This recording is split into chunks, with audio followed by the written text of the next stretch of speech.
I denne video vil du se, hvordan man laver en punktopstilling med punkttegn. Opstillingen er en del af en kursusoversigt, og punkttegnene skal sættes på under indtastningen. Du skal starte med at åbne et nyt tomt dokument. Jeg går op i Filer og går ned og vælger Nyt. Og jeg dobbeltklikker på Tomt dokument. Vi skal have skrevet den første linje, som skal være overskriften. Emne for kursus dag 1. Jeg skal indsætte et par tomme linjer, inden jeg starter på min opstilling, så jeg trykker på Enter 2 gange. Vi skal starte med at lave opstillingen, og det gør vi under afsnit, og vælger opstilling med punkttegn.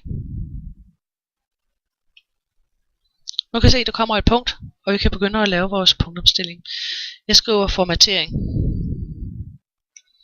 Jeg skal lave et nyt punkttegn, og derfor trykker jeg på Enter, og der kommer automatisk et punkt af sig selv. Jeg skriver den næste linje. Taster Enter. Linjeafstand.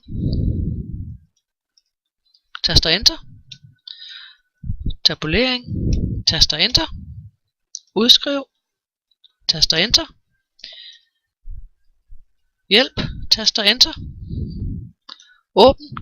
Taster Enter. Og gem. Nu er jeg færdig med min punktopstilling, og nu vil jeg faktisk gerne afslutte min opstilling med punkttegn. Hvis jeg trykker på Enter, kommer der jo et nyt punkttegn, og det vil jeg ikke have. Det kan jeg få væk ved at trykke på Enter endnu en gang. Så kan jeg skrive nede under punktopstilling, som om der ikke havde været nogen punktopstilling. Vi skal have lukket dokumentet uden at gemme ændringerne, og det gør vi ved at klikke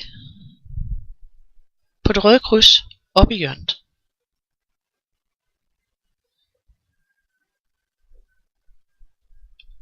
Og du vælger Gem ikke. Du har nu set, hvordan du laver en punktopstilling med punkttegn.